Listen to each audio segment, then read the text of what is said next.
Pag may kalaban kayong Pani guys, ay huwag kayong matakot dyan. Kahit sobrang lakas pa niyan. Kaya naman kasi ni Moskov yan sa late game. Katulad nga dito guys, may malakas nga akong nakalaban mag-Pani. At ngayon napitas namin siya ay nag-chat pa talaga. Akala siguro neto ay natatakot ako sa kanya. Hindi niya alam na kaya ko siyang palagan. Kahit sobrang taba niya pa dito sa early. Ang mayari kasi dito ay kinuwawa niya agad dito yung mga kampi ko nung una pa lang. Halos nga lahat kami ay hindi siya masabayan. Kasi sobrang lupit niya talaga mag-cable. Tignan niyo dito, mapipitas niya pa ako. One hit na lang siya dito. Pero ako pa rin yung pipitasin niya. Healing spree na nga siya dito. Pero tayo, syempre, chill lang muna. Tamang pitas lang tayo. Mamaya natin yan dadalihin. Hindi pa kasi natin gaano kaya yan eh. Pero kaya naman natin sumabay dyan. Hindi pa ngayon kasi sobrang palo niya talaga dito. Tignan niyo naman, iniisa-isa niya talaga kami. Halos lahat kami ay hindi makaporma. Siya lang talaga gumagawa dito sa early game. Isang beses pa nga ay gugulatin niya ako dito. Akala ko nag-back na siya. Nandito pa lang pala siya sa damo. Yung palutong Pani na to. Wala pa ang 5 minutes ay legendary na agad. Sobrang tambak na rin namin dito. Pero kahit gaano kataba pa yung Pani na yan, ay kaya ni Moskov yan sa late game. Ang kailangan lang muna natin dito sa early ay mag-focus. Kaya nga wala akong pake dito ay tumaba pa yung Pani. Kasi kaya ko naman makapagsabayan dyan. At dito na nga yung sa part na yun, mapipitas namin si Pani. At dito na nga rin siya mag-chat. Ang tilo ko daw. Akala siguro neto ay natatakot ako sa kanya. Kahit ako pa yung puntiryahin niya. Kaya kasi sabayan ni Moskov yan yung Pani. Pag nauntog niya lang sa pader yan ay kaya ko nang pitasin. Kaya nga hindi rin ako takat bumasag ng mga tore dito. Kasi nga once na dikitan na ako yan ay iuntog ko lang sa pader. At hindi na makakapalag pa. Lalo na dito. Unti-unti na tayo nagkaka-item. Kaya wala akong pake kahit puntiryahin niya ako dito. Kasi kaya ko na siyang saglitin. Katulad dito sa part na to. Kakaintay ko siya na sugurin niya ako. Nainip na ako kaya ako na yung sumugod sa kanya. Nataranta pa nga siya dito at hindi niya alam kung anong crystal gagawin. Kaya binasig ko na lang dito yung tore. Napitas ko siya. Pagbasig namin ng tore ay kinuha na agad namin dito yung lord.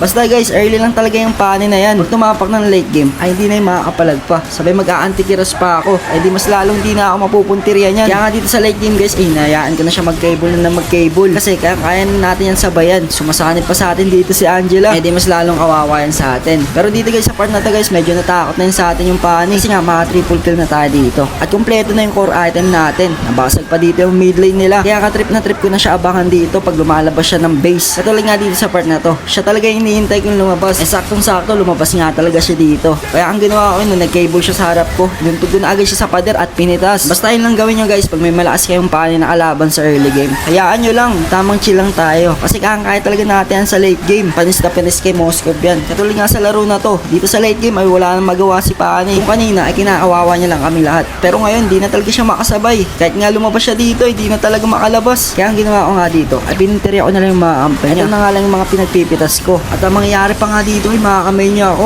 Nagulat din ako doon. Ang akala siguro dito ni Pani ay ipipilit ko dito yung Savage. Hindi niya alam na hindi ko na kailangan yun. Ang kailangan ko lang naman dito ay manalo sa laro. Ayun lang guys, nice game dito sa mga nakalaban ko at mga nakakampi. Basta pag may nakalaban kayong Pani ay mag-focus lang kayo at mag-focus lang kayo sa pagpapa-item.